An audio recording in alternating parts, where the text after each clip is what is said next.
Good morning. Thank you for joining me today. Today I want to talk to you a little bit about a character trait that we find highly valuable here at Sunol Glen School, and that is the trait of kindness. Being kind is critical to student success.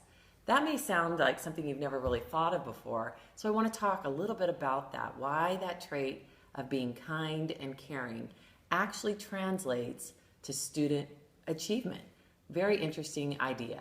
So at Sunol Glen, we're constantly talking to students about the idea of paying it forward or random acts of kindness. And that, again, is just something we value as a culture of our school. So there's recent research that shows how that translates to student achievement. There's many things that happen. Scientific studies have proven that kindness has many physical, mental, and emotional benefits, and that teaching children the act of kindness leads to a healthy and happy, well-rounded life. And that's exactly what we want for our students. So what does that look like? Well, for one thing, being kind leads to increased peer acceptance. What happens is that children are attracted to other children that are acting kind. And you could see this when you walk into a classroom. If you walk into a classroom and you see a pocket of children over in a corner that are working together and there's a positive, joyful interaction going on, other students might look over there and they want to have that same experience as well. It leads to meaningful connections between the students, which then increases their ability to work together, which is a good thing. It gives a greater sense of belonging and improved self-esteem. Giving something to somebody else, being kind to other people, actually makes you feel good about yourself. I remember growing up, my mom used to always say, the gift is for the giver. Now, when I was 5 years old and had to give away that cute Barbie doll, that didn't really fly with me too well. I didn't really understand it. I just thought, okay, Mom. But as I got older, started realizing how wise my mom was, that indeed, it is very joyful to be able to do something nice for somebody else and to give something away to somebody else. So the gift is for the giver, and it does, again, help that sense of kindness and connectivity. It actually improves your health and provides less stress. When you're being kind, it triggers oxytocin in your brain, which increases the sense of happiness and actually lowers your blood pressure and lowers your stress. It increases the feelings of gratitude, helping somebody less fortunate or that is in need of a kind hand.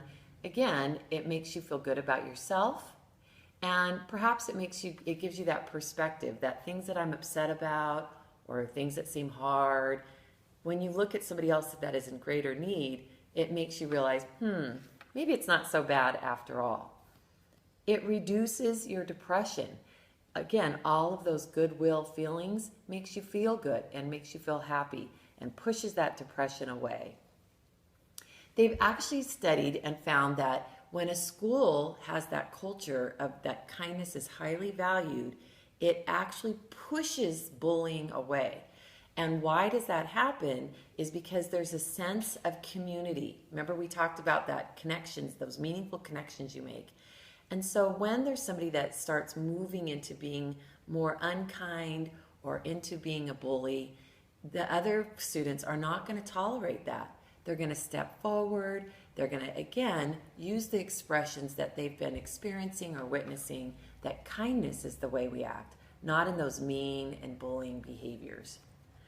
And now we get down to the student achievement part. What does all this have to do with schools? Well, when all of this is happening in the brain, it actually releases serotonin. And that serotonin is a chemical that affects learning, memory, mood, sleep, health, and digestion. Having a positive outlook enables greater attention span and more creative and critical thinking. Kindness actually equals a more productive and happy student. So that's what all of this has to do with, because that's our goal here at Sunol Glen School.